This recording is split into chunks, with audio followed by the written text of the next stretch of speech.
Although this film concentrates on a stretch of land called the Nullarbor Plain, it is essentially a narrative of my experiences travelling the Eyre Highway to Western Australia.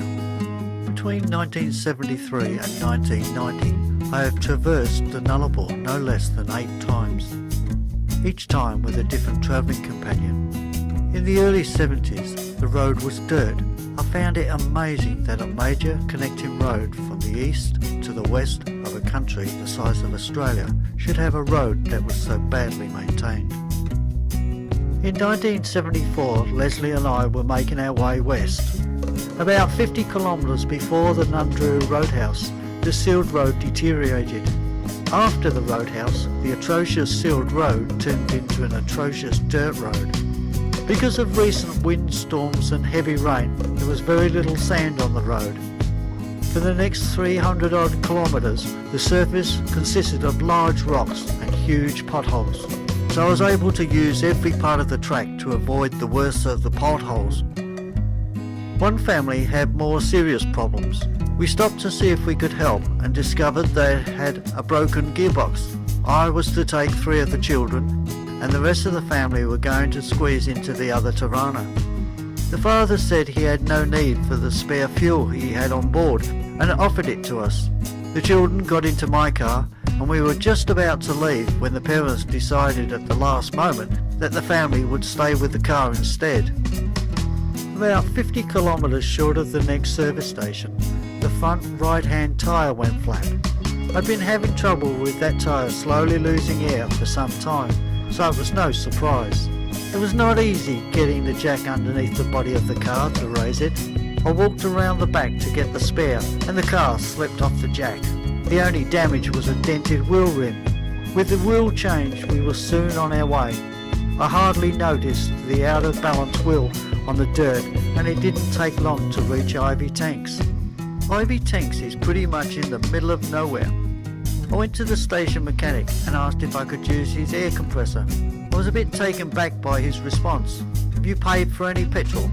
I told him that I'd already had a full tank and didn't need any more. His answer was, "No petrol, no air." There's little point in arguing about such matters when you know you have to come back this way in the future. I knew they fixed punctures at Nullarbor Homestead, so I decided to drive another 50 kilometres to get it fixed.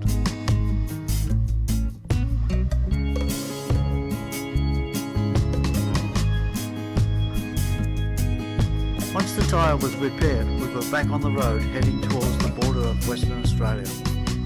My first encounter with the Nullarbor was with David, a mechanic mate. We had a few days free over the Easter break. We noticed a name on the map halfway across the country called Eucla. We loaded the car with a couple of jerry cans of fuel and a container of water. After driving all night and most of the next day, we arrived late in the afternoon at Eucla.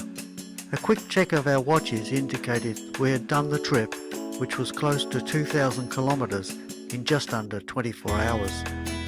The next morning we were ready to head back to Melbourne. Before turning the car around, we noticed that one of the tyres had gone down overnight. So David changed the wheel and got the tyre repaired at the service station. Within the hour we were back on the dirt and our speed had risen so high that we just flew over the corrugations. At one point we slowed down because of the rocks on the road and got a blowout. It was my turn to change the wheel, replacing it with the spare. Within seconds of pulling away, we got another blowout. It was the same tyre that had been fixed at Eucla. We were now in real trouble. 2 flat tyres and kilometres from any service station. So plans were made for David to stay with the car while I'd get a ride with somebody who was heading east. About an hour later, a semi-trailer pulled up beside the crippled Honda and the driver agreed to help us out. And for the next 4 hours we made our way slowly towards the Nullarbor Homestead. It took about an hour to get them fixed. I had a look at the old tubes and both were just shreds of rubber. Then the mechanic showed me the reason why the tyre fixed at Eucla didn't last very long. A pair of pliers had been left inside the wheel.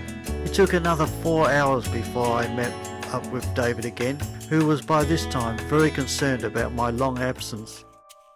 It's around the Nullarbor homestead where the treeless plain begins. The plain is approximately 700 kilometres long, ending in the west near Cocklebiddy. It stretches 400 kilometres north of the coast near where the Transcontinental Railway runs. The cliffs to the south rise 80 metres above the Great Australian Bight. White man first viewed this area in 1857 when the explorer Edward John Eyre walked the coastline from the east to the west. It wasn't an easy journey back then, as there was very little surface drinking water on the flat landscape. The telegraph repeater station is around 5 kilometres from Eucla. I first visited the ruins in 1974, and each time I have returned, it appears more walls have been lost to the dunes. It was abandoned in 1929, and since then the shifting sands from the coast have slowly engulfed the main building. It was built in 1877 and was once part of the telegraph line that linked Perth with the eastern states. It wasn't always like this. I'm told it was once green in this area, but a drought and major rabbit plague devastated the trees, and from that point on the buildings were doomed. In 1988 I crossed the Nullarbor on my own. As I left the Eyre Highway and turned north, I followed an unmarked track to the Cocklebiddy cave. It wasn't long before the track split up and went in different directions. The thought of being lost in this featureless landscape started to creep into my mind. I needn't have worried because all the tracks did lead to the cave entrance. That night I shared my campsite with 2 government workers. The next morning we continued our conversation around the campfire drinking billy tea. Their office was the Nullarbor. Their seemingly impossible job was to stop the starlings migrating into Western Australia. They do this by means of trapping. The method was to capture a bird, place it in a cage, which in turn attracts other birds to be trapped. During the course of their stay in the bush, they regularly checked the traps and terminated any starlings that were unfortunate enough to be trapped. The Western Australian government found this method of controlling the pests very successful. After they packed up their gear and started another day's work, I followed the track leading to the cave entrance. To go deeper, a ladder with most of its rungs missing had to be negotiated. I climbed down into the mouth of the cave and then into the darkness. I ventured deep enough to feel some of the excitement cave explorers experience. If anything happened to me down beneath the Nullarbor, no one would ever know that I was there. With this very much on my mind, the trip back to the surface was made very carefully. In 1990, my travelling companion was Rita. We were heading to Western Australia on an extensive journey up the coast. Compared to the rest of the country, petrol was very expensive in this area. I was keen to revisit the cave once again. We followed the track to the cave entrance. At the mouth of the cave we descended a ladder that was now in better condition. The fallen rocks made progress slow.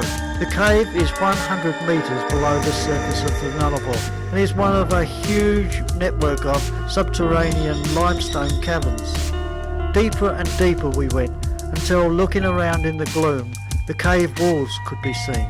A lake now stopped us going any deeper. I read somewhere that below the water there was passages travelling for kilometres under the Nullarbor, making it one of the deepest caves in the world.